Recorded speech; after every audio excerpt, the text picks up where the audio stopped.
예수 다시 사셨네. 부활주일입니다. 부활신앙은 사랑입니다 라는 제목으로 고린도전서 15장 말씀을 전하도록 하겠습니다. 기도로 시작하겠습니다. 부활이요 생명이신 예수 그리스도의 이름으로 기도드립니다. 사랑하는 아들을 아낌없이 내어주신 하나님 아버지의 그 사랑을 우리가 다시 한번 느끼기 원합니다. 성령 하나님께서 내려주시는 신령한 은사들로 말씀을 깨닫게 하여 주시옵소서. 영적인 눈으로 세상을 바라보고 영적인 귀로 하나님의 음성을 깨달을 때 우리의 입술 가운데 부활을 증언하는 자들이 되게 하여 주시옵소서. 오늘 이 말씀을 통해서 하나님의 은혜와 은사를 받기 원하오며 나사렛 예수 그리스도의 이름으로 기도합나이다. 아멘.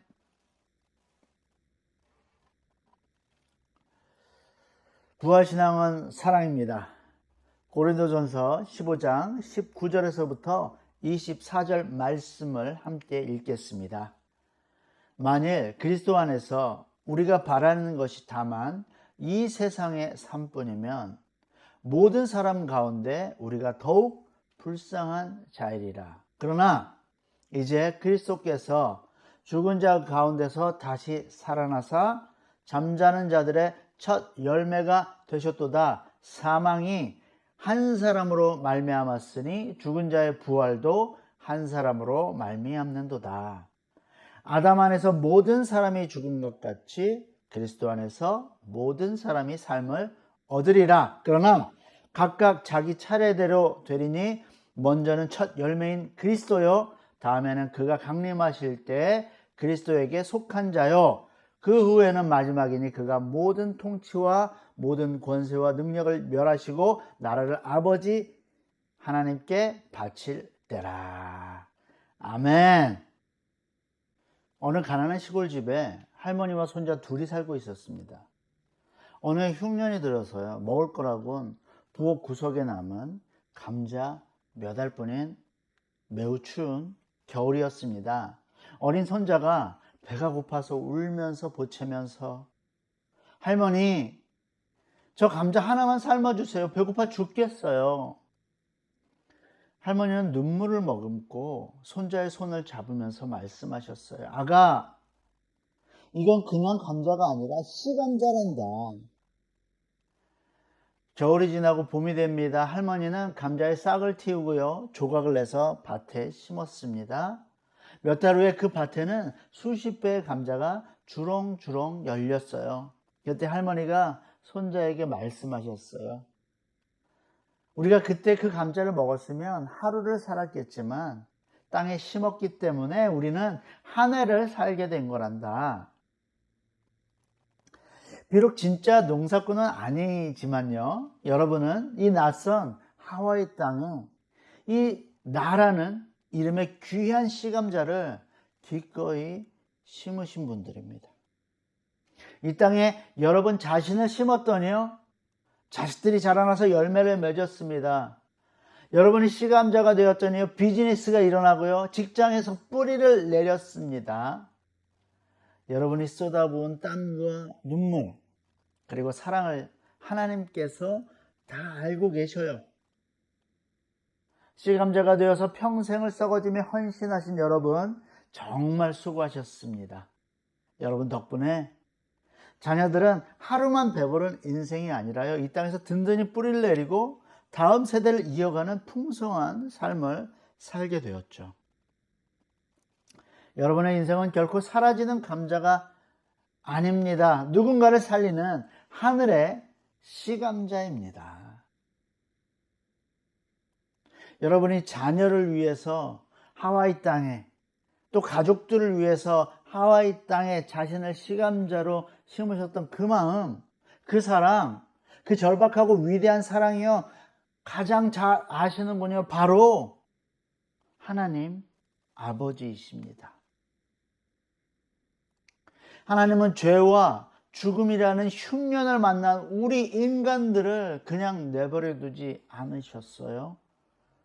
하나님은 하늘 창고에 단 하나의 씨감자인 사랑하는 독생자 예수를 꺼내시고요, 이 땅에 심으셨습니다.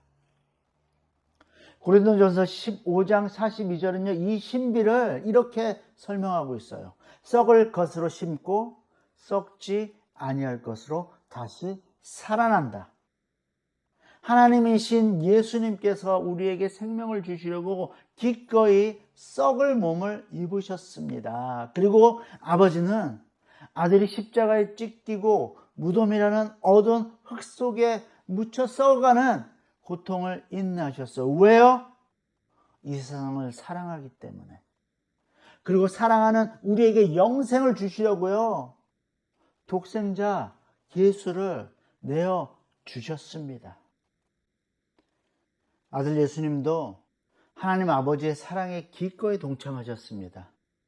한 알의 밀알이 땅에 떨어져 죽지 아니하면 한 알 그대로 있고 죽으면 많은 열매를 맺느니라. 예수님께서도 이 말씀을 하시면서 스스로 시감자가 되어서 무덤 속으로 들어가셨어요. 여러분이 자녀를 위해 자신의 청춘과 건강을 바쳐서 시감자가 되셨던 것처럼 예수님은 사랑하는 인류를 위해서 자신의 생명을 무덤에 심으셨어요. 그리고 오늘 부활절 아침에 그 시감자가 죽음을 뚫고 나왔습니다. 고린도전서 15장 20절은 이렇게 선포해요. 그러나 이제 그리스도께서 죽은 자 가운데서 다시 살아나사 잠자는 자들의 첫 열매가 되셨도다. 첫 열매가 무엇입니까? 농부는 그 해에 가장 먼저 수확한 기쁨의 상징이자 앞으로 줄지어 맺힐 풍성한 수확의 보장을 의미하는 것입니다. 부활은 하나님 아버지께서 심으신 사랑하는 독생자의 희생적인 죽음이 결코 헛되지 않았음을 보여주는 사랑의 결실이며 첫 열매입니다. 그 후로 예수 그리스도를 믿는 자마다 멸망치 않고 영생을 얻게 되는데요, 예수님께서 죽으시고 신령한 모습으로 부활하신 것처럼 우리 또한 그를 믿는 자들은요, 죽어서 재림의 때에 예수님처럼 신령한 몸으로 부활하게 되는 소망을 얻게 되었습니다. 교회에서 가장 중요한 날을 꼽으라면 언제일까요? 성탄절이요? 추수감사절이요? 아닙니다. 우리에게 가장 중요한 날은 부활절입니다. 성탄은 하나님이 우리에게 찾아오신 시작이지만요, 부활은 우리를 죽음에서 건져 올리신 완성이기 때문입니다. 성탄절의 트리도 추수감사절의 풍성한 식탁도 언젠가는 사라지겠지만요, 예수 부활, 우리 부활을 외치는 이 생명의 함성은요, 영원토록 존재할 것입니다. 오늘은 예수 부활이 우리 부활이라는 부활신앙을 확인하는 날이에요. 여러분은 부활을 잘 알고 있고 또 다른 사람에게도 부활을 잘 설명해 줄 수 있죠. 예.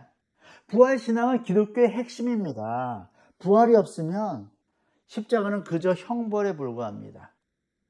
성경은 말합니다. 만일 죽은 자의 부활이 없으면 그리스도도 다시 살아나지 못하셨으리라.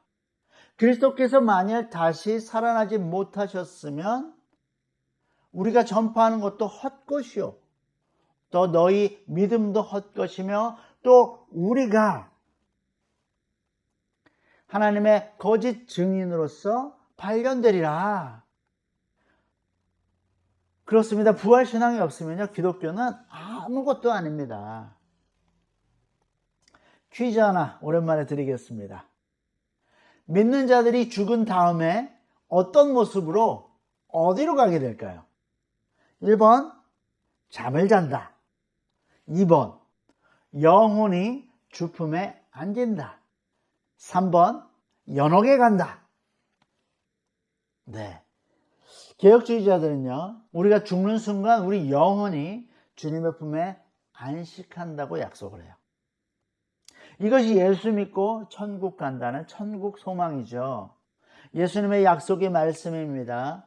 오늘 내가 나와 함께 낙원에 있으리라. 사도 바울의 소망입니다. 내가 그 둘 사이에 끼었으니 차라리 세상을 떠나서 그리스도와 함께 있는 것이 훨씬 더 좋은 일이라.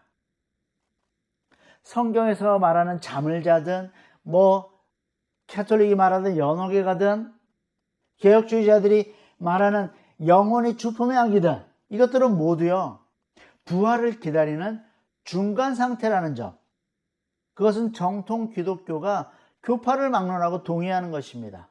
이런 천국 소망이 좋은 것이기는 하지만요, 그것이 부활은 아닙니다.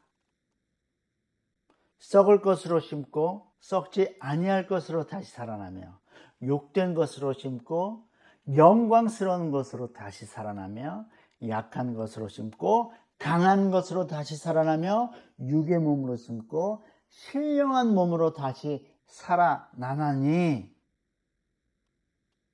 육의 몸이 있은즉 또 영의 몸도 있느니라. 무덤에 갇혀있던 예수님께서 신령한 몸을 입고 부활한 것처럼요, 죽은 자들의 영혼도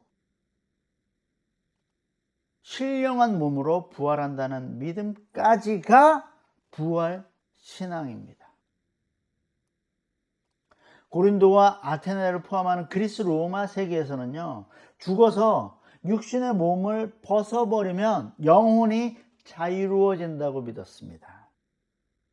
그런 주장들을 이원론이라고 말합니다. 아이고, 이 늙은 육신은 이 땅에 묻어두고 내 영혼이 훨훨 날아서 낙원으로 올라갈 때가 가까우고 있어 참 좋구나.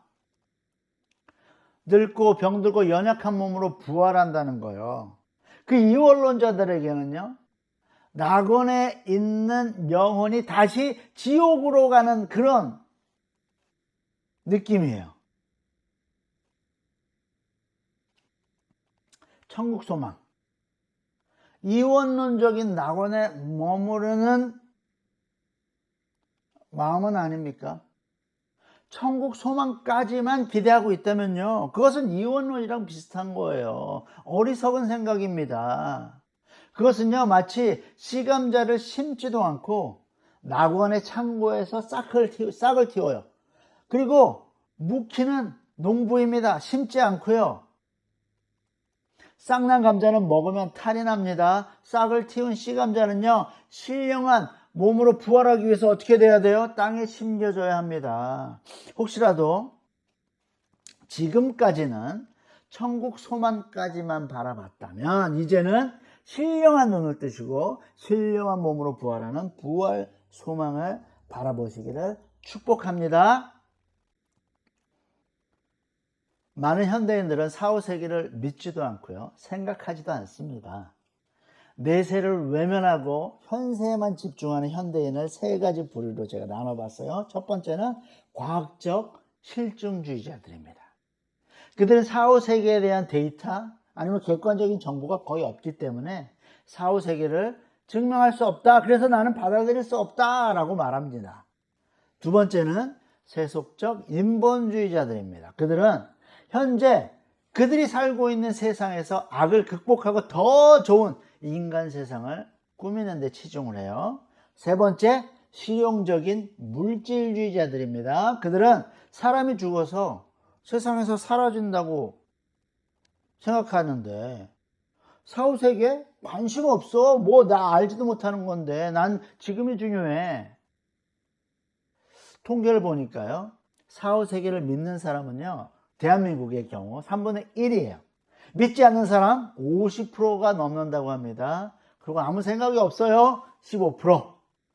그런데 더 우리가 관심을 가져야 되는 건요, 2030 세대의 80% 이상이 사후세계를 믿지 않는다는 거예요. 이런 현실 가운데 우리는 천국 소망에 머물고 있는 자신을 위해서요, 그리고 불신자들의 증언하기 위해서 부활신앙을 제대로 알아야 해요. 그렇다고 우리가 제대로 증언하지 못해서 사람들이 부활을 믿지 못하는 것은 절대 아닙니다. 우리가 부활신앙을 잘 알고 잘 설명하고 잘 증명하고 뭔가 보여준다고 믿는 것 절대 아니에요. 그저 우리는 부활신앙을 제대로 증언하는 것, 그걸로 충분합니다. 부활신앙을 심어주는 분은 성령님이시기 때문입니다. 예수 부활, 우리 부활이라는 부활신앙은요, 성령의 역사가 아니고서는 믿을 수 없는 신비예요. 고린도 교회 지도자들 중에서 부활신앙에 문제가 있는 교인들이 있었어요. 에베소 교회에서 사역하고 있던 사도 바울이 그 소식을 듣고 쓴 고린도 교회에 보내는 편지에서요, 그들이 가지고 있었던 부활신앙 문제의 핵심인 이것입니다. 그리스도께서 죽은 자 가운데서 다시 살아나셨다 전파되었거늘 너희 중에서 어떤 사람들은 어찌 죽은 자 가운데서 부활이 없다 하느냐. 이 지적은요, 그들이 부활 자체를 없다고 말하는 게 아니라 그들이 성령으로 거듭난 상태를 부활한 것으로 착각한 것입니다. 고린도 교회의 부활신앙의 문제는요, 십수년 후에 에베소 교회에서도 나타나요. 디모데 후서 2장 17, 18절 말씀입니다. 그들의 말은 악성 종양이 퍼져나간 것 같은데 그 중에 후메네오와 빌레도가 있느니라. 진리에 관하여는 그들이 그릇되었도다. 부활이 이미 지나갔다 함으로 어떤 사람들의 믿음을 무너뜨리느니라. 부활이 이미 지나갔다는 것은요, 그들이 성령으로 거듭날 때 자신들이 영적으로 부활했다라는 의미예요. 그래서 그들이 그리스도의 재림과 신령한 몸의 부활은 무시하고요, 자신들은 이 세상에서 이미 부활한 신령한 존재라면서 교만을 떨었기 때문에 교회가 무질서해지는 거예요. 고린도 교회에 문제를 일으키는 사람들은 성령으로 말미암아 거듭나고 거기에 성령의 은사까지 받았으면서 마치 스스로 영적으로 충만하고 풍성하고 대단히 신령한 존재인 것처럼 자랑하는 교만한 교인들이었어요. 사도 바울이 이렇게 그들을 질책하는데요, 누가 너를 남달리 구별하였느냐? 내게 있는 것 중에 받지 아니한 것이 무엇이냐? 내가 받았은즉 어찌 받지 아니한 것 같이 자랑하느냐? 문제는 자랑이라니까요. 어떤 교회는 천사의 말을 한다고 자랑할 정도였어요. 사도 바울이 질책하는 이 4장 8절을요, 이 앤서니 치슬턴이라는 성경학자는 이렇게 번역을 했어요. 여러분은 이미 배가 불렀군요. 이미 부유하게 되었군요. 우리 없이도 왕처럼 다스리게 되었군요. 이것이 사실이라면 얼마나 좋겠습니까? 그러면 우리 또한 여러분과 함께 왕처럼 다스릴 것이니 말입니다. 이 표현이요, 이것이 사실이라면 얼마나 좋겠습니까? 라는 말은요, 그것은 사실이 아니라는 역설적인 표현이에요. 거듭난 성도가 아직 신령한 몸으로 부활하지는 못했으니 아직 배부르지도 않았고 아직 부유하지도 않았고 아직 왕처럼 다스리는 존재도 아니라는 말입니다. 그들이 성령으로 거듭나고 신령한 은사를 받은 것이 사실이지만 그들이 원하는 것처럼 완전하게 신령한 존재는 아직 아니었습니다. 헬라어 단어입니다. 푸뉴마티코스. 이 단어가 고린도 전서의 문제를 푸는 마스터키입니다. 고든 필을 비롯한 많은 성서학자들은요, 이 고린도 전서가 이 푸뉴마티코스 논쟁이라고 말할 정도예요. 그리스 로마의 이원론적인 철학과 종교의 영향을 받아서요, 자기가 푸뉴마티코스, 신령한 존재가 되었다라고 믿는 거예요. 그들 중에는 성령의 능력으로 천사의 말을 하면서 마치 선지자인 양 교회를 좌지우지하려는 자들이 있었어요. 그게 문제인 것입니다. 그들은 은사를 가지고 마치 자신들의 능력인 양 자기를 자랑하고 상대를 깎아내립니다. 바울파, 아볼로파, 게바파, 예수파로 나눠져요. 이런 분파주의가 더욱더 골이 깊어지는 것입니다. 그들은 자신들이 너무나 영적인 존재라고 믿었기 때문에요. 육적인 일들을 무가치하게 여겼어요. 화려한 항구 도시의 그 타락한 문화 속에서 그들은 몸으로 죄를 짓는 것 가볍게 여겼어요. 어차피 썩어질 몸인데 무슨 상관이야. 또 그들은 너무나 교만해서 우상의 신전에서 피가 흥건히 고여있는 그 제물, 고기를요 마구 먹었어요. 심지어 주의 만찬에서조차 가난한 성도들에 대한 배려도 없이요, 자기들이 먼저 먹고 배부르고 심지어 포도주를 마시고 취해버렸습니다. 예배 질서까지 자기의 입맛대로 만들어버리는 교만함의 극치였어요. 성령의 은사를 받았으면서 그것이 마치 자기 것인 양 우쭐대는, 나는 천사의 말을 해, 나는 선지자라고 외치는 그들, 교만했습니다. 그런데 그 신령한 존재라는 사람들에게 없는 것이 있었어요. 그거 무엇이냐? 그것이 바로 사랑입니다.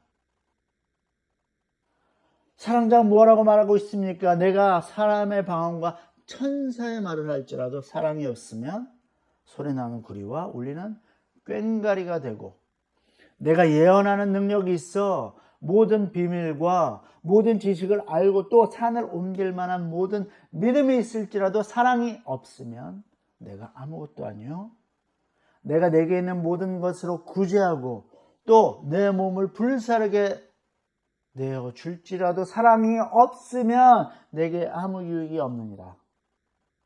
그들에게 사랑이 없기 때문에요, 그들이 그 어떤 능력을 나타낼지라도 그것은 교회를 세우는 신령한 것들이 아니라 교회의 질서를 무너뜨리는 무익한 것들이 되어버렸습니다.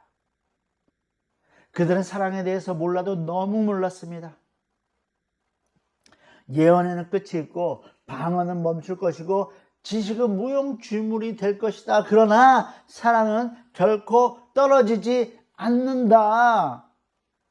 고린도전서 13장 8절 말씀입니다. 그들은 예언도 하고 방언도 하고 비밀의 지식도 있는데 사랑이 없어요. 신령한 몸으로 진정한 그런 푸네마티코스는요, 은사를 가지고 있으니 가장 기본적으로 사랑의 은사를 가지고 있어야 되는 것입니다. 그런데 그들에게 사랑이 없어요. 그래서요, 그들은요 이미 신령한 존재가 아니라 아직은 신령한 존재가 아니라고 결론 내릴 수밖에 없죠. 왜요? 사랑이 없기 때문입니다. 13장 사랑장에 이어서요 14장은 이렇게 시작을 합니다. 사랑을 추구하라. 그리고 나서 신령한 것들을 사모하십시오. 여기서 신령한 것들이 바로 푸네마티코스입니다. 사도 바울은요, 그들이 신령한 은사를 받은 사람들이지 아직은 신령한 존재가 아니라고 애둘러서 말하는 거예요. 그리고 신령한 몸으로 부활하는 진짜로 신령한 존재가 되기까지 최고의 은사인 사랑을 추구하라 명령하고 있는 것입니다. 부활주일 설교를 들으면서 여러분의 부활 신앙이 찐인지 아니면 착각인지 구별하셨어요? 여러분들이 아직 천국 소망에 머무르고 있는 자신을 발견했을지도 모릅니다. 천국 소망은요, 정거장이에요. 예수님처럼 신령한 영광스러운 모습으로 부활하는 부활 소망이 목적지입니다. 거기까지 나아가시기를 축복합니다. 혹시 고린도 교인들처럼 거듭나는 구원의 믿음에만 만족하고 있는 분은 없습니까? 죽은 다음에 천국에 가든 신령한 몸으로 부활하든 누가 알겠어? 난 그저 이 세상에서 하나님 복 받아서 행복하게 살다가 9988-1234 9988 99세까지 팔팔하게 1, 2, 3, 4 하루 이틀 시름시름 앓다가 사흘째 죽으면 그게 구원이지. 이런 어리석은 교인이 없기를 바랍니다. 그것은 성경이 말하는 부활의 영광에 비하면 너무나 초라하죠. 예수님의 부활은 첫 열매입니다. 예수님을 믿는 자들도 모두 육신으로 죽을 것입니다. 그러나 그들은 모두 예수님처럼 신령한 몸으로 부활할 것입니다. 할렐루야! 올바른 부활신앙의 표상, 오직 사랑뿐입니다.